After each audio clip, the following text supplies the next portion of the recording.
ગત તારીખ 10/6/2024ના રોજ લીલાપર ગામે કેનાલમાંથી એક અજાણી મહિલાની લાશ મળી આવેલ હતી. લાશ ડિકમ્પોઝ હાલતમાં હોય તેનું રાજકોટ ફોરેન્સિક કોલેજ ખાતે પીએમ કરવામાં આવેલ હતું. જે પીએમ દરમિયાન આ જે સ્ત્રી છે તેમને ગળે ટૂંપો આપી મરણ નિપજાવેલ હોવાની હકીકત જણાઈ આવેલ હોય, જે સંદર્ભે મોરબી સિટી એ ડિવિઝન પોલીસ સ્ટેશન ખાતે IPC 302 મુજબનો ગુનો દાખલ કરવામાં આવેલ હતો. જે ગુનાની તપાસ એ ડિવિઝન પોસ્ટના PI શ્રી હકુમતસિંહ જાડેજાએ સંભાળેલ હતી. જે તપાસ દરમિયાન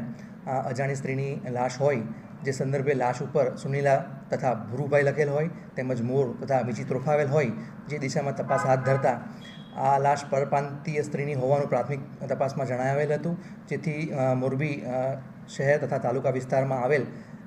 ખેતીવાડી મજૂરો તથા જે ફેક્ટરીઓ આવેલ છે ફેક્ટરીના મજૂરોની તપાસ કરતા કરાવતા જે આ સુનીલા તથા ભુરુભાઈ લખેલ છે તે ભાઈ બહેન હોવાનું પ્રાથમિક તારણ જણાઈ આવેલ હતું. જે દિશામાં તપાસ હાથ ધરતા મધ્યપ્રદેશના જામવા, અલીરાજપુર, ધાર વગેરે જિલ્લાઓની મતદાર યાદી ડાઉનલોડ કરવામાં આવેલ હતી. જે મતદાર યાદી સંદર્ભે વેરીફાઈ કરતા તપાસ દરમિયાન આ જે છે આ પ્રકારની જે હાથમાં નામ ભાઈ બહેનના ત્રોફાવવાની જે પદ્ધતિ છે તે પદ્ધતિ મધ્યપ્રદેશ જિલ્લાના જામવા ખાતે હોવાની જણાવેલ હોય, જેથી જામવા જિલ્લા ઉપર ફોકસ કરવામાં આવેલ હતું. જે દરમિયાન આ જે પ્રેસ નોટ હતી એ પ્રેસ નોટ હિન્દીમાં બનાવી મધ્યપ્રદેશના જે જામવા જિલ્લો છે તેના અલગ અલગ ગામના સરપંચોના નંબર ઇલેક્ટ્રોનિક અને ટેકનિકલ માધ્યમથી મેળવી તેમને વોટ્સઅપમાં વાયરલ કરવામાં આવેલ હતા. જેના આધારે ત્યાંના સ્થાનિક સરપંચોએ આ જે પ્રેસ નોટ મોકલવામાં આવેલ હતી તે પ્રેસ નોટમાં ફોટા તેમજ વિગતો જે આપવામાં આવી હતી તે વિગતોને પોતાના સોશિયલ મીડિયામાં વાયરલ કરેલ હોય, જેના આધારે PI શ્રી જાડેજાને મધ્યપ્રદેશથી જામવાથી ફોન આવેલ હતો કે જે આ જે લાશ મળી આવેલ છે તે મારી પત્નીની છે અને મારી પત્નીનું નામ સુનિતા છે અને જે સંદર્ભે કાકનવાણી પોલીસ સ્ટેશનમાં ગુમસુદા તારીખ 14/5/2024ના રોજ દાખલ કરાવેલ છે. જેથી તેઓને અત્રે રૂબરૂ બોલાવી વિશેષ પૂછપરછ હાથ ધરતા તે પોતાના પત્નીને તારીખ 14/5/2024ના રોજ એમના ગામનો કુલસિંહ ઉર્ફે ઈડલુ ઉર્ફે રાજુ રાઠવા ભગાડી લઈ ગયેલ હોવાની પ્રાથમિક હકીકત જાણવા મળેલ હતી. જેથી ટેકનિકલ માધ્યમથી તપાસ કરતા કરાવતા આ જે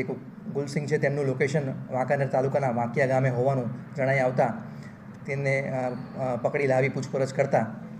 તેમણે આ મર્ડર કરેલની કબૂલાત કરેલ હતી. અને તપાસ દરમિયાન જણાવેલ હતું કે આ જે સુનિતાબેન હતા એમની સાથે પોતાને પ્રેમ સંબંધ હોય, સુનિતાબેનને ત્યાંથી મધ્યપ્રદેશથી ભગાડી લાવી તેઓ અગાઉ ચોટીલા તાલુકાના લાખણ ગામે રહેતા હતા. જે 1-1.5 મહિનાના સમયગાળા દરમિયાન પોતાને જે સુનિતાબેન છે એમની જોડે ઝઘડો બોલાચાલી થતા હોય, જેના કારણે સુનિતાબેને દવા પી ગયેલ હોય, જેથી એમના ઈલાજ કરેલ દરમિયાન વાડી માલિકને આ બાબતની જાણ થતાં વાડી માલિકે તેમને અન્ય વાડીએ જવા સૂચના આપેલ હોય, જણાવેલ હોય, જેથી તેઓ લીલાપર પાસે પોતાના સગાવાલા રહેતા હોય ત્યાં જવાનું જણાવી અને ત્યાં આવેલ હોય દરમિયાન ફરીથી આરોપીને મરણજના સાથે ઝઘડો થતાં તેમને લીલાપર ગામે આવેલ કેનાલમાં નીચે લઈ જઈ ગળે ટૂંપો આપી મરણ નિપજાવેલ હોવાનું કબૂલાત આપેલ હોય, જેથી તેમને ધોરણસર અટક કરી તેમના વિરુદ્ધ કાયદેસરની કાર્યવાહી હાથ ધરવામાં આવેલ છે.